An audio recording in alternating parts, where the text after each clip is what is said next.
દેશભરમાં હનુમાન જન્મોત્સવની ધામધૂમપૂર્વક ઉજવણી કરવામાં આવી રહી છે ત્યારે અમદાવાદના રાંચડામાં આવેલ સંકટમોચન મહાવીર હનુમાન મંદિર ખાતે ભવ્ય શોભાયાત્રા અને સુંદરકાંડનું ભવ્ય આયોજન કરવામાં આવ્યું હતું। વહેલી સવારે 7 વાગ્યાથી જ ભવ્ય શોભાયાત્રાનું આયોજન કરવામાં આવ્યું હતું અને દિવસ દરમિયાન અહીંયા આખો દિવસ સુંદરકાંડ પાઠ પઠન તેમજ મહાપ્રસાદનું પણ આયોજન કરવામાં આવ્યું હતું। સાથે જ અહીં આવનાર ભક્તો માટે મંદિર પરિષદ પાસે એકા પાણીની પરબનું પણ ઉદ્ઘાટન કરવામાં આવ્યું છે।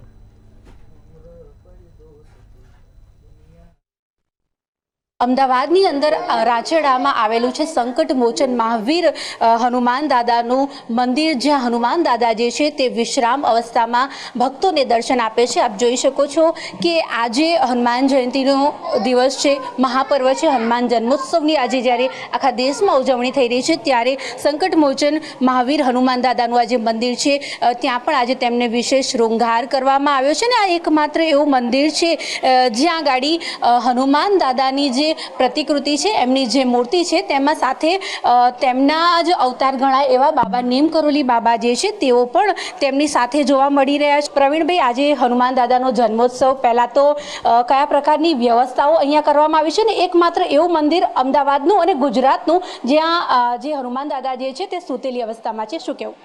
6 મહિના પહેલાં નીમ કરોલી બાબાના આશીર્વાદથી 23 અગસ્ટ 2024 આ દિવ્ય મંદિરની પ્રાણ પ્રતિષ્ઠા કરવામાં આવી હતી।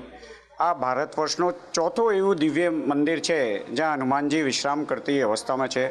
આ મૂર્તિ 2 ટન 2000 કિલોની આ મૂર્તિ છે અને હનુમાનજીના પગમાં અવિરાવણ છે, જોડે જોડે મકરધ્વજ જે હનુમાનજીનો પુત્ર એમની ફોટો છે અને હાથમાં રામ લક્ષ્મણની ફોટો છે, નીચે પાતાળ લોક છે।